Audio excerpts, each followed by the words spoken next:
Rebecca Andowski and Kathleen Thomas, two haunting names never forgotten by people in Hampton Roads. They're the first two victims of the Colonial Parkway murders. 3 days later, on Sunday evening, that car, a Honda Civic, was found off the Colonial Parkway. It had been rolled into these bushes, almost into the water. I won't ever stop. This is very important to me and to my family.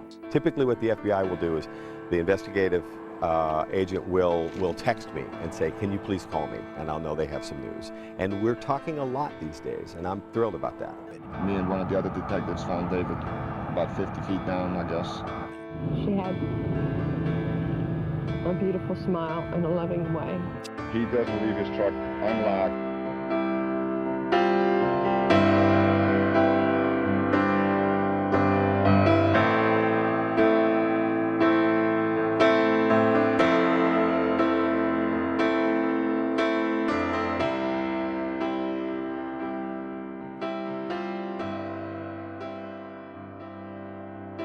Hello and welcome to this week's episode of Who Killed Amy Mahalovic, a podcast that takes a deep dive into cases you may not have heard of and others you may have. I am your host, Bill Huffman, and this week's case is one any true crime fan or news junkie is familiar with, and that is the Colonial Parkway murders. Instead of my usual show where I tell the story, I'm going to start off with some facts about the area and the case, and then I'm going to let someone who knows way more about the situation to show my listeners the way. So this week I am joined by Bill Thomas, the brother of Cathy Thomas, one of the first victims in the Colonial Parkway murders. Bill is remarkably candid about the experience of being the brother of a victim and the fight he has had to endure to get the resources necessary to solve his sister's case. The Colonial Parkway murders were a string of serial killings that occurred in just a 3-year span from 1986 to 1989 and remains unsolved to this day. This is a case with many ups and downs, suspects galore, and coincidences that just cannot be explained. So join me this week for part 1 of the Colonial Parkway murders.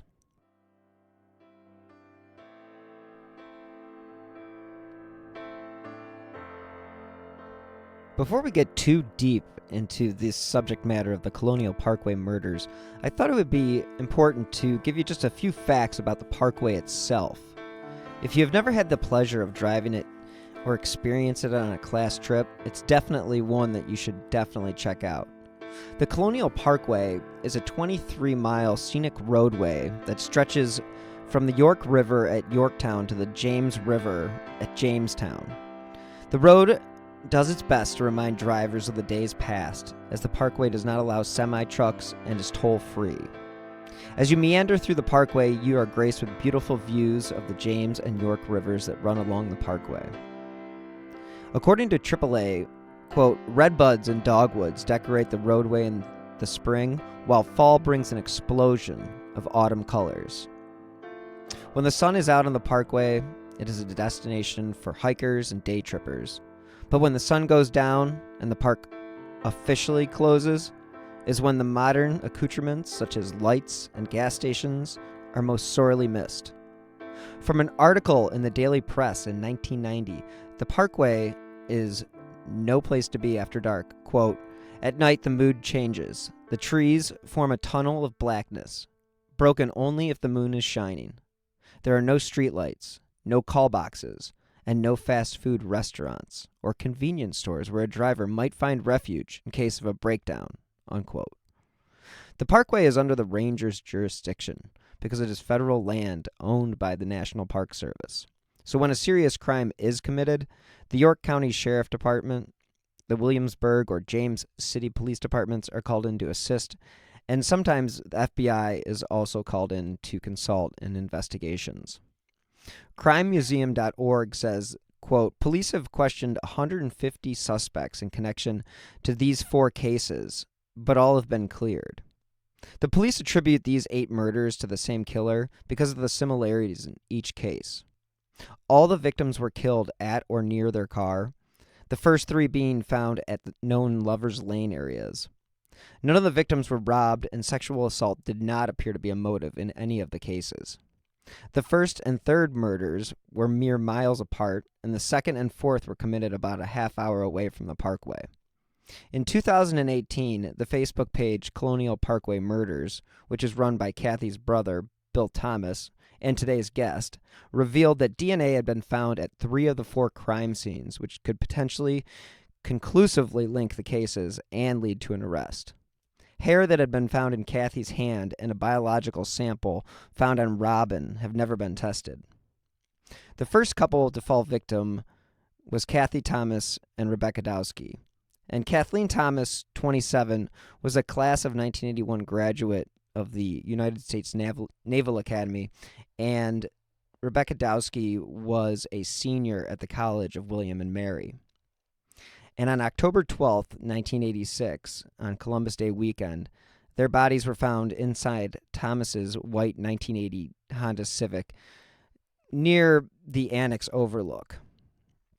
And this is where I will let Bill Thomas jump in and take away the story, because he is the one that understands the case the best, and he is the one that has been pressuring the FBI for resources and help in testing the untested samples, and he is hoping that public exposure such as podcasts and television shows like the one that he's doing with Oxygen will help keep the case and get the case the resources it needs to be solved. So let's just hop in with my conversation with Bill. I'm joined today with Bill Thomas, who has a real serious connection to the Colonial Parkway murders, and I would like to introduce my guest. And Bill, the floor is yours.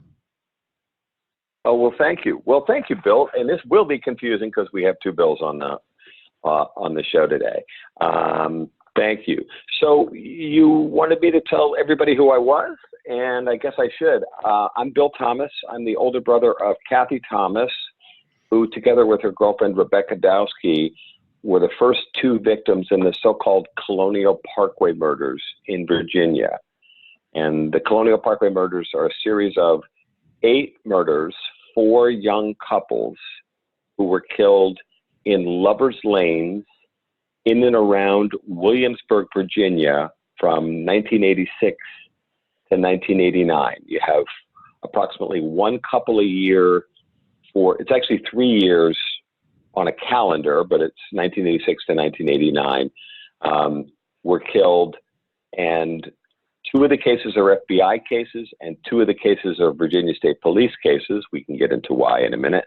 But the cases remain unsolved to date.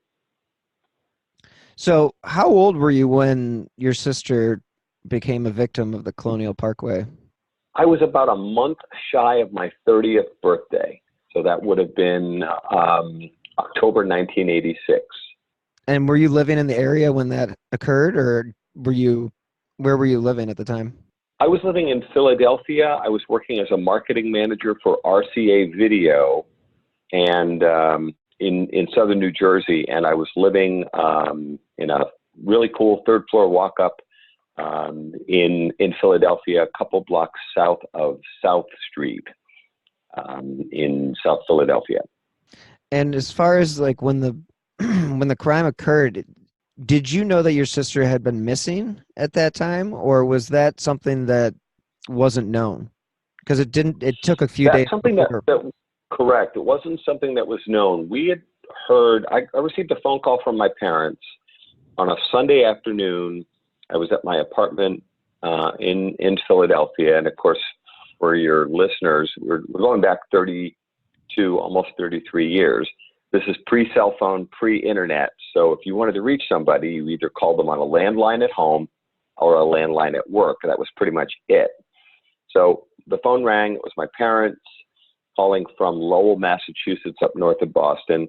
It was both my mother and my father. It wasn't unusual to hear from my folks, close Irish Catholic family, Kennedy Democrats from Boston, 4 kids, 2 of them in the Navy, my older brother Richard and my younger sister Cathy.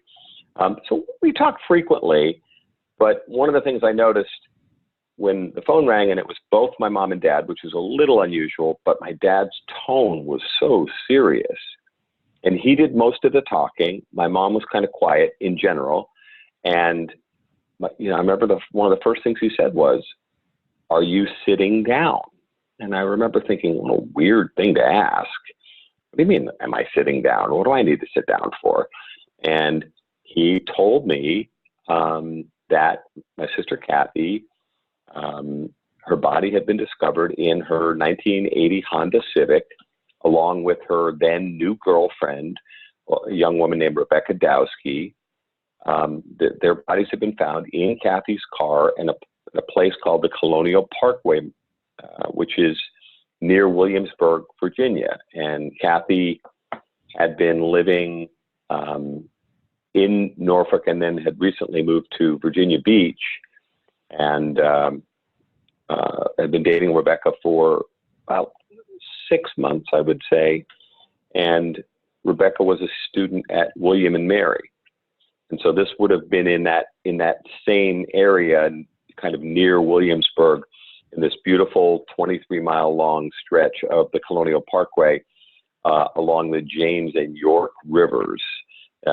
If your listeners have ever been down to any of those historic sites, Jamestown, Yorktown, Colonial Williamsburg, Absolutely. the Colonial Parkway is this it's a federal highway designed to look like an old-fashioned highway, and connects those historic sites and runs along the river. It was built in the 40s, I want to say, but it's designed to look like a highway from before the federal highway system was built.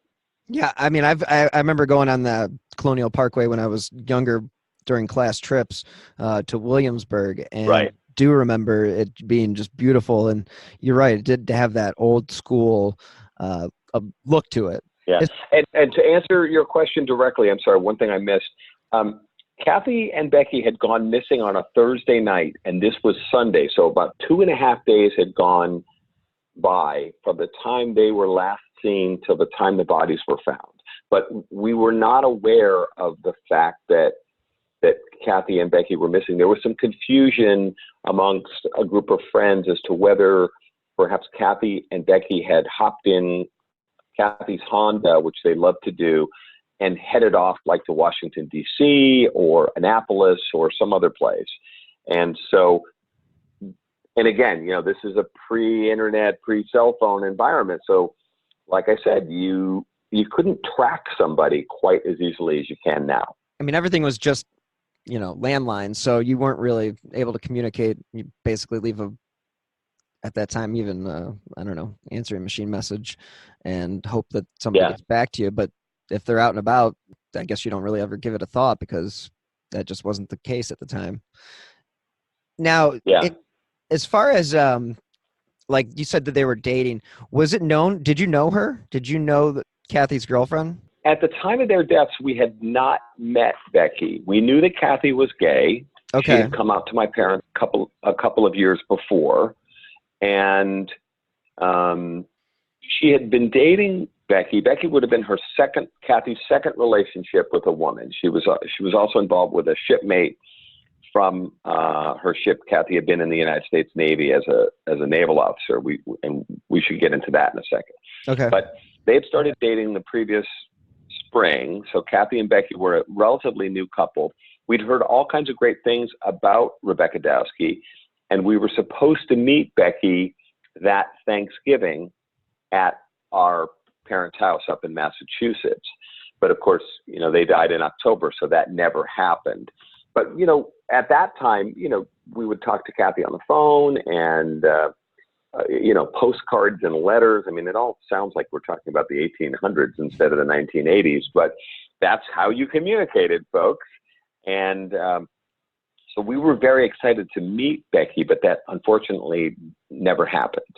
Now, as far as, when they found the bodies, did the authorities have any explanation? Did they give you any idea of what they thought might have been a motive for the case, or did they just straight up say, we don't know what's going on here? Well, they said from the very, very beginning, and it's funny how over 30 32 going on 33 years, urban legends will develop over time. And I can disabuse folks of one notion, which is the FBI came and met with my parents a few days later, and my younger brother Jack and I were also there at the meeting. My older brother Richard had flown from Hawaii to Virginia to identify Cathy's body, so he wasn't with us at this meeting with the FBI. But the FBI said right from the beginning of the case, we believe your sister and Ms. Dowski were approached by an authority figure.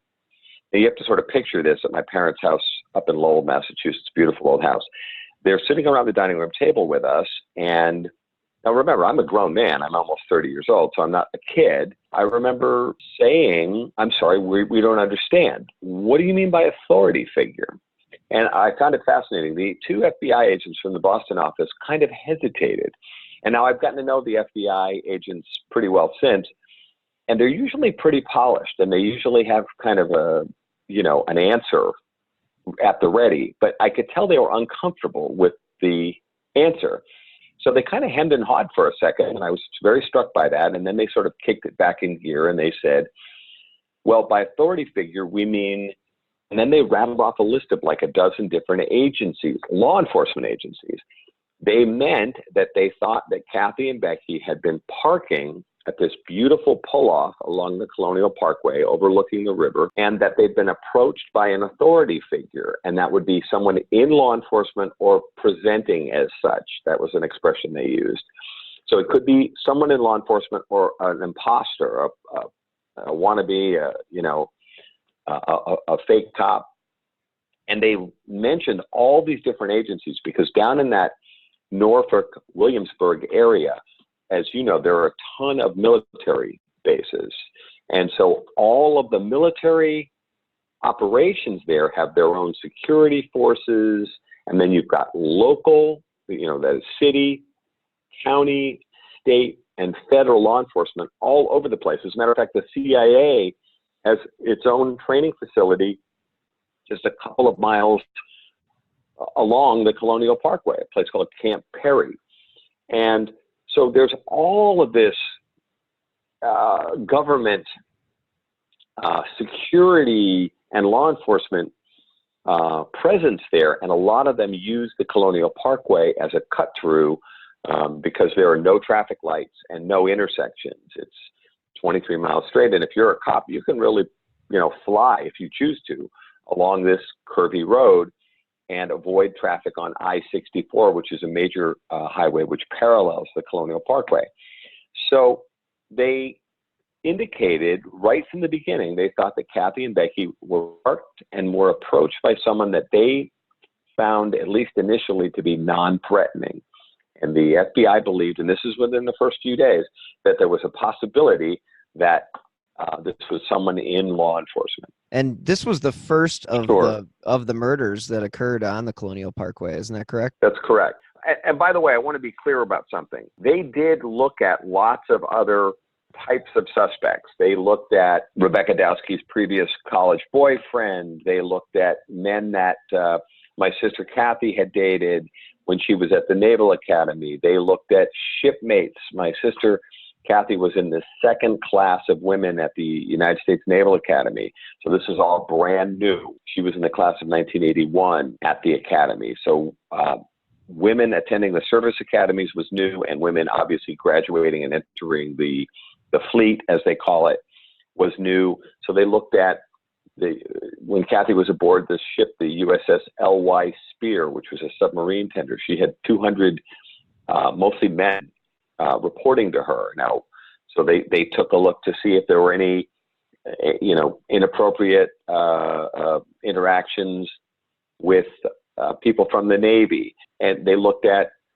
sex offenders and peeping toms and people that they'd had trouble with on the Colonial Parkway. The Colonial Parkway, as we talked about, is this, beautiful but kind of lonesome stretch of road, and a lot of couples use it as a place to go parking because there are no traffic lights. There's not a single overhead.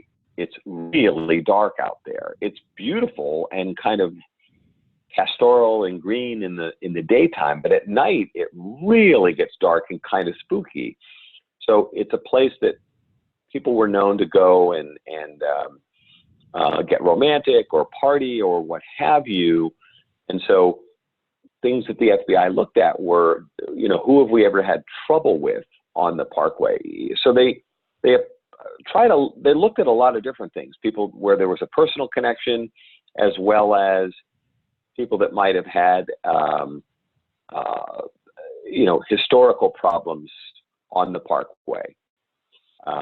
So I mentioned law enforcement because it's definitely part of the mix, but it was far from the only theory that the FBI developed. When you're getting pretty much told by the authorities that an authority figure may be involved, I can only imagine that did not make your parents feel any more comfortable with the situation, or feel like that they may be getting, because you may have, this was off the record when we talked about it, but being an authority figure, do you think that may have lessened the likelihood that they were going to follow through with some of their questions, that they think that they're going to tell you right off the bat that they think an authority figure is involved? Do you think that they limited themselves to that? I mean, I don't think that the FBI did, but I will say this. I believe, based on now it's 32 years, it'll be 33 years this fall, this October. I have to say this.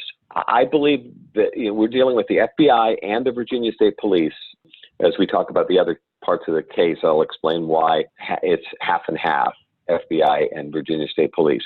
I believe that law enforcement has a major blind spot when it comes to participation in horrible crimes like this by other law enforcement officers. I think that I'm not implying that the FBI didn't look hard, they did, but I have lived this case for over 3 decades, and then I've been in touch with, over the years now, probably hundreds of other people who have dealt with unsolved murders. There are 200,000 cold case murders in the United States. And I'm not implying that all of them are being committed by law enforcement officers, but I do believe, and the Golden State Killer case is a great example of a case that was committed by a former law enforcement officer. And I believe that in a number of examples, law enforcement has a blind spot when it comes to thinking that one of their own might be committing horrible crimes. And there's a the thin blue line and a code of silence and all that kind of thing.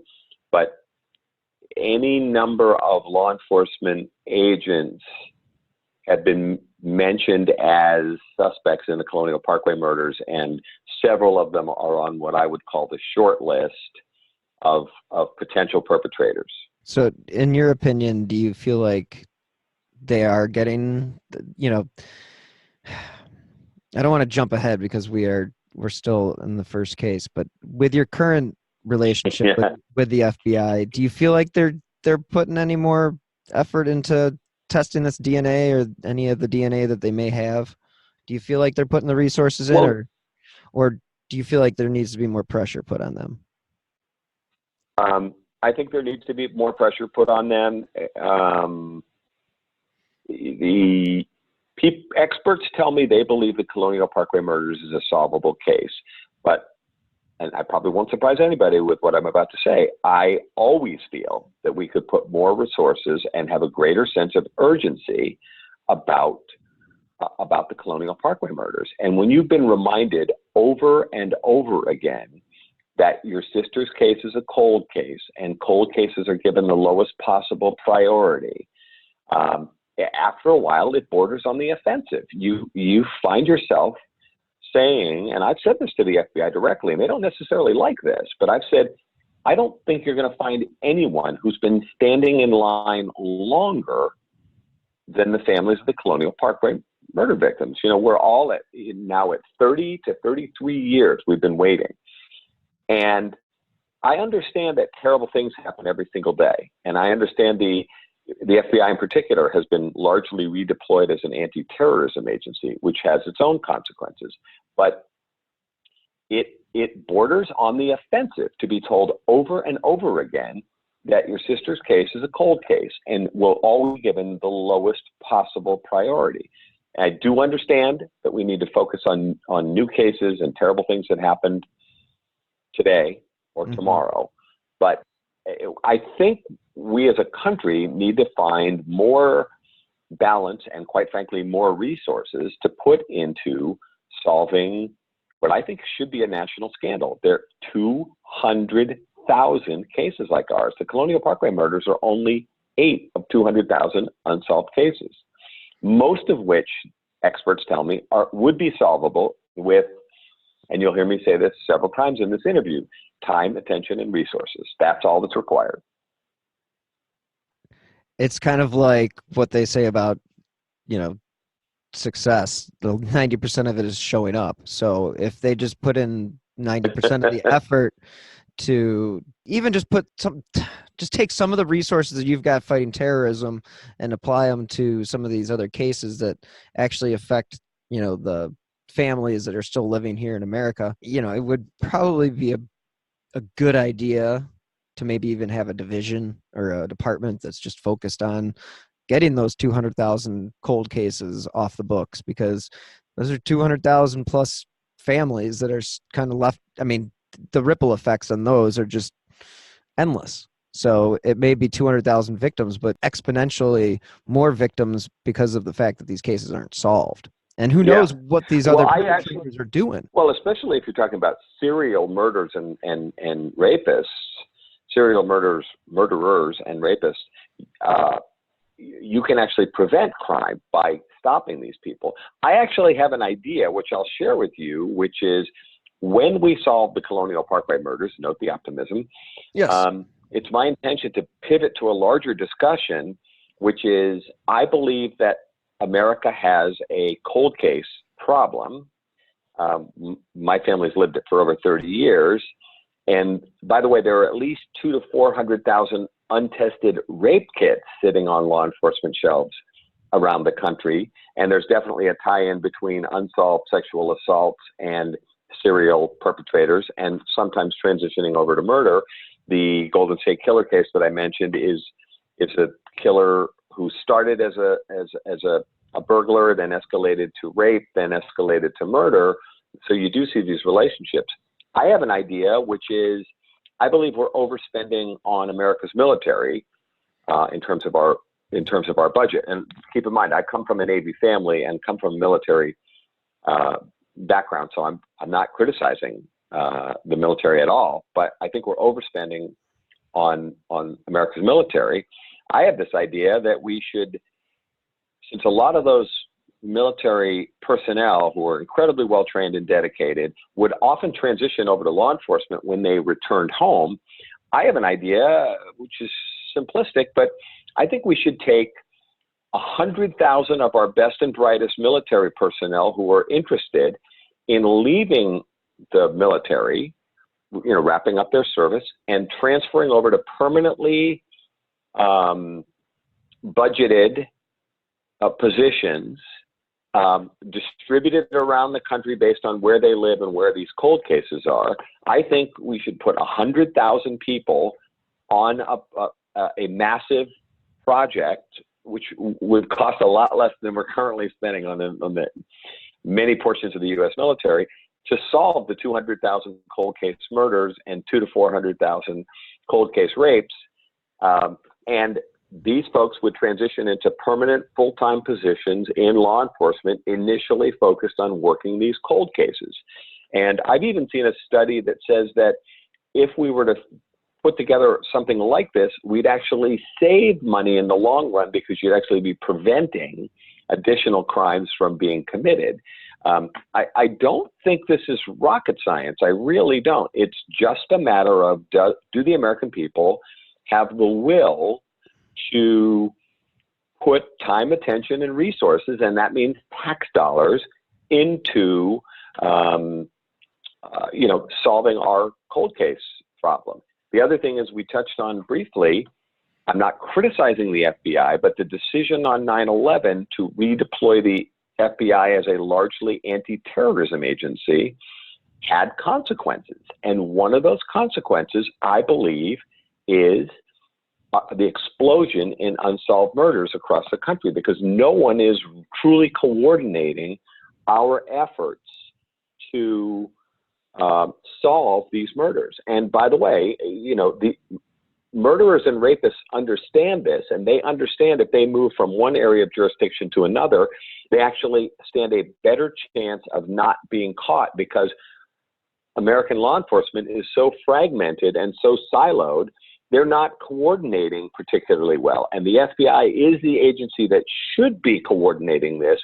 But since 90 cents on the dollar of the FBI's budget is going to anti-terrorism, that only leaves 10 cents in the dollar to be focused on things like, the Colonial Parkway murders and other unsolved cases around the country.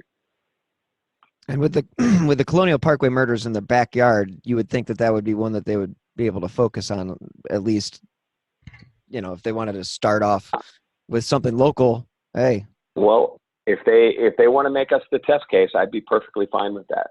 Yeah. Do you want to talk a little bit about the other parts of the case? Because I want to go. I want to get into the detail. I'd go right ahead, and because I'd love to know like what your thoughts are on the the other victims, and I mean, do you have any other thoughts on? I mean, I know it's like opening up a terrible wound, but as far as like any thoughts on, because there's been in the other stories or other podcasts that I've listened to about this case, there was a sense of like overkill. Do you feel like there was a sense of overkill in your sister's death? And do you feel like it was? I do. Yeah, let's talk about that for a second. In Cathy and Becky's example, Cathy and Becky were strangled with rope, likely from behind. As a matter of fact, there's even a piece of rope left under my sister's beautiful long red hair. It's sort of embedded in her neck. They were strangled with rope, and then their throats were cut from beyond ear to ear. Cathy was essentially decapitated. And then their bodies were stuffed in my sister's 1980 Honda Civic, which is, Hondas were pretty small back then. And so Cathy's in what we used to jokingly call the way back, the hatchback area. Right. And she's not a small woman. She's like 5'7", very athletic, 145 pounds, really, a runner, athlete. But she's not like 5 feet tall, So they had to kind of fold her up and put her body in the back of the Honda. And then Becky, whom we'd never met, but my understanding is Cathy's height or maybe even a little taller, also athletic. So again, not a small person. She's in the back seat of the Honda on the diagonal. It's a 2-door, and her feet are extending over towards the passenger door, if I'm not mistaken. And then there's this odd, clumsy, my word, attempt to set the car on fire using kerosene or diesel fuel. And of course, that leads to a whole interesting question about, this is a gas-powered Honda with a manual transmission. Where'd you get the diesel fuel? Yeah. Here's one of my questions. Who has access to diesel fuel or kerosene? They're very similar, but doesn't understand the ignition properties of diesel fuel or kerosene, because here's what happens. They pour diesel fuel on top of the car and inside the car and on the bodies, and then they make a repeated attempt to set the fuel on fire with matches. And there's matches and cigarettes found outside the car in a grassy area. But the car doesn't catch on fire because the ignition point of diesel fuel is not as high as gasoline. We know gasoline can go up like that with a match or even a spark, it's where you end up with explosions and that kind of thing. Diesel fuel won't catch that way. Mm-mm. And so this person makes this attempt to set the car on fire, and then finally, failing to set the car on fire, he or they, I'll just go with he for the moment, they put the car in neutral. It's a relatively small car, and they push the car over an embankment. The car is parked in a grassy pullover next to the Colonial Parkway, about 40 or so feet from the roadway. They push the car over the embankment, and it rolls down a relatively steep hill towards the surface of the York River, and then gets caught in underbrush. But probably, luckily, from the perspective of the killer, the car is out of the line of sight from the Colonial Parkway, the roadway, which is nearby. So the car then gets caught in the brambles. It doesn't make it down to the surface of the water. The nose of the Honda is close, but it's hidden from the roadway, so it's kind of in this underbrush. So the National Park Service rangers who patrol the parkway using standard issue cop cars, this is before SUVs, they ride by, several times a day, patrolling the road, looking for people that are broken down, enforcing the law, pulling people over for speeding, that kind of stuff. They don't see the car. So the car, they believe that the incident occurred late Thursday night, and the bodies are not found in the car until Sunday, I think afternoon, by someone who is out of their car. They'd say passerby, but someone who's out of their car and closer to the edge of the water, walking or running, we think. He sees the car over the embankment and calls in what he thinks is a traffic accident at that point. But back to your overkill question. So in this first incident, we have rope, knives, and fuel used. It gets a little biblical if you think about it. And there is a sense of overkill about the first murder, with the multiple methods used, and finally an attempt to set the car on fire, likely to hide evidence. Now, obviously, if the car had caught on fire, I think that ultimately would have attracted attention, but all of this is fairly time-consuming when you think about this, one step, the rope, then the knives, then the fire, moving the car, pushing the car over the embankment. You're looking at a pretty lengthy chunk of time. So whoever killed Cathy and Becky felt comfortable enough in that environment to spend some time, that makes you wonder. Pursuing their plan.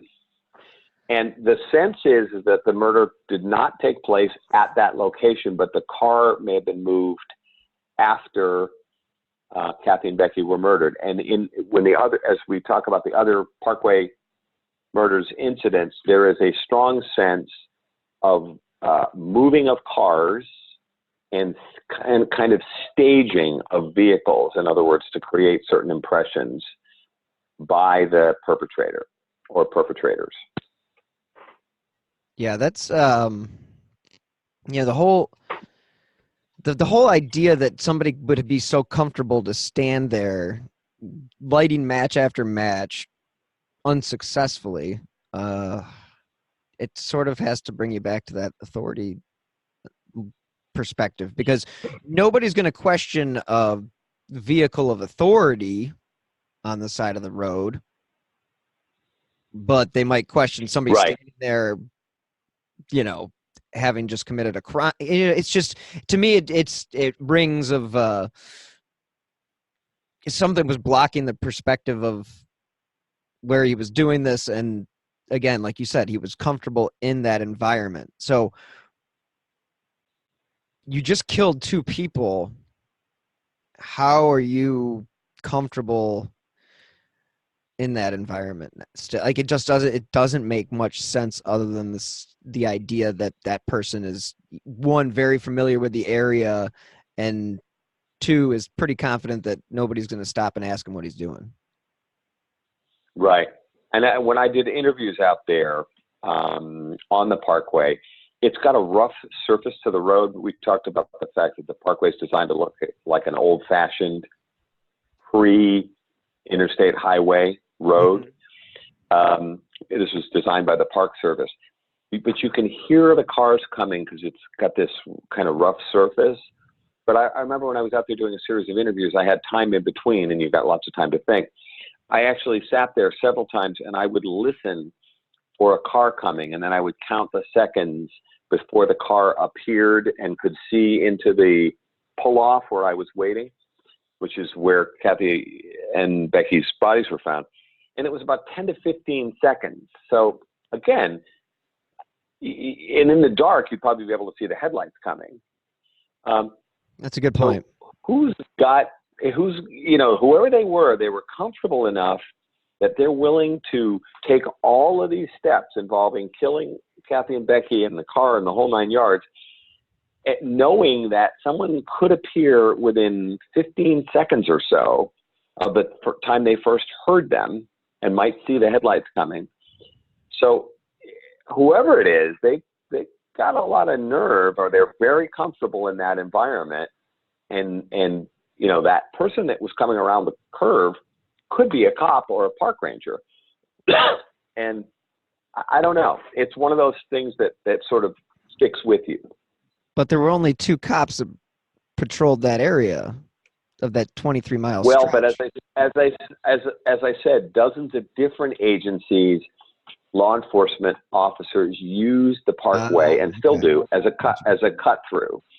So in other words, even if they didn't necessarily have jurisdiction, there were a lot of law enforcement people using that road. And they might not have all been pulling people over or what have you, but almost anybody from law enforcement, if they saw something that was out of the ordinary, probably would have stopped.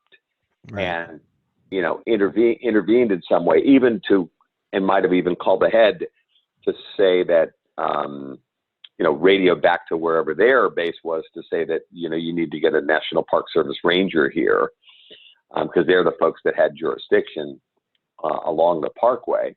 But all I'm saying is, yes, if it was late at night, it does get pretty lonesome out there. But whoever is perpetrating this crime seems to feel pretty comfortable with proceeding with whatever they're doing.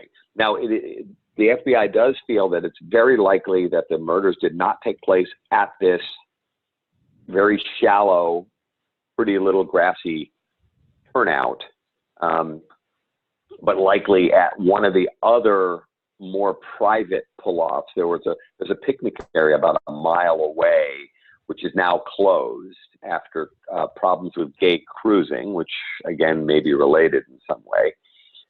That is much further back from the Parkway and would allow you a significantly more privacy. So, for example, one of the theories that the FBI has is it's possible that Cathy and Becky's murder took place in one of these other pull-offs that were not so close to the road, and then the cars moved after the fact. But even at the end, if Cathy and Becky were already dead, you've still got the, pushing the car over the edge, Trying to light it on the fire. final step. You're still trying to light it on which fire. could have happened.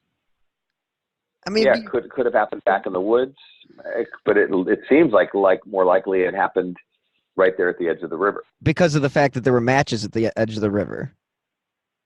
Right. I mean, I remember they told us there were matches and cigarettes. And we assume in the grassy collected area up above. I assume they collected that stuff, right? Oh, they did. Again, for the benefit of your listeners, this is almost 33 years ago. DNA had not come out of the lab yet. True. And crime scenes were not secured in the same way that they are now. I've talked to first responders who were there the day Cathy and Becky's bodies were found, who told me they climbed into the Honda. Initially they were not able to get into the car because the two-door was down the embankment and the branches and brambles were holding the door shut. So unfortunately, one of the first people on scene, who was a National Park Service ranger, smashed the back window of the Honda. He thought, remember, it was called in as a traffic accident. He thought it was possible that the two women were trapped inside the car or were injured. He didn't know he was dealing with a murder scene. So I think his intentions were good, but very unfortunately, he smashed the back window, which just probably destroyed a significant amount of evidence. and then shattered the bodies with broken glass. And then later, after they pulled the car back up from the embankment onto the level grassy area, and first responders went into the car to look at the bodies, and they quickly realized they were dealing with a crime scene here. But they were actually in the car with the bodies. So a lot of evidence from a 2019 perspective was completely compromised by the standards of what was going on in crime scenes in 1986. Yeah, especially in 1986. And so basically you have investigators rummaging through a crime scene, cross-contaminating God knows what. And so really all the evidence that they collect at that time, or at least inside the Honda, you got to at least look at with a different. And it happened in other cases as well. So in as far as her, okay, so Cathy's case, that happens in October of '86. Correct. So the next killing doesn't happen until a year later, or almost a year later.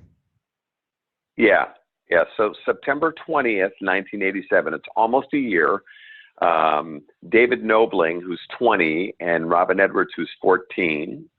But don't be deceived by the 14. She's very much a 14 going on 24, if you're catching my drift here. They're found shot to death about, it's got to be close to 30 miles, 25 miles away, at a place called the Ragged Island Wildlife Refuge. This is on the James River. Cathy and Becky were found on the York River. It's not far from Smithfield, Virginia, home of Smithfield hams. David Nobling's pickup truck is found at a parking area at the wildlife refuge, right next to a pretty substantial bridge called the James River Bridge, which is a number of miles long and crosses the James River at a pretty wide point. It's very kind of rural and spread out and marshy at the wildlife refuge. On the other side of the bridge, which is like 4.5 miles long, is the city of Newport News, and that's a place where they build Navy ships and that kind of thing, big shipyards. But on their side of the river is very quiet at that time. It's more built up now.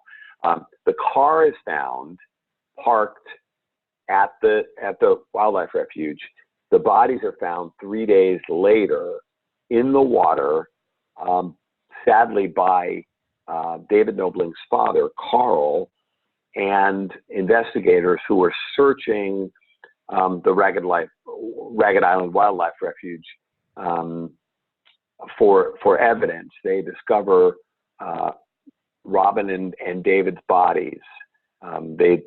It appears they'd been in the water for the 3 days since they had gone missing. Both of them had been shot to death. They think that David may have struggled or broken away because he's shot in the shoulder and then finished off with a kill shot to the head. Forgive me for being graphic. And Robin is also shot in the head. Thank you again so much for listening. If you have not yet subscribed to Who Killed Amy Mihaljevic, please do. And as a reminder, this is an independently produced podcast. So if you'd like to help keep the lights on and the recorders running, you can help support the show by clicking on the donate button on the right side of whokilledamymihaljevic.com or via the Venmo app with my username @BillHuffman3. Any amount is appreciated, and as I mentioned before, it does help keep the recorders running. If you want to stay up to date on the case, you can follow me on Twitter @BillHuffman3. Anyone with information can call their local FBI branch or email it to colonial_parkway_murders@ic.fbi.gov. If you enjoy this podcast, please leave a 5-star review on Apple Podcasts or wherever you listen to your favorite shows. Reviews help keep shows like this in the spotlight and help keep cases like the Colonial Parkway murder front and center. So anyone with information about any of the cases that we have discussed in previous weeks, you can contact the FBI at 1-800-CALL-FBI. If you have any information about Holly Peranian's murder, you can reach the Hampton County State Police Detective Unit at 413-505-5993. I will also provide the email in the show notes. People are also welcome to text information to, quote, crimes 274-637 with the subject line, quote, solve Holly Peranian, unquote. A $40,000 reward is being offered for information leading directly to the arrest and conviction of the people responsible for her death. If you have any information regarding the case of 16-year-old Molly Ann Bish, you can also contact the FBI at 1-800-CALL-FBI or the Massachusetts State Police at 1-800-808-9677. And don't forget, October 27th will mark 30 years Amy Mihaljevich's case has remained unsolved. If you have any new information, please contact the Bay Village Police Department at 440-871-1234. The FBI is offering a reward up to $50,000 for information leading to the arrest and conviction of the individuals responsible for the death of Amy Renee Mihaljevich. So stay tuned next week for part 2 of the Colonial Parkway murders. And in the meantime, thank you so much again for listening, and be safe.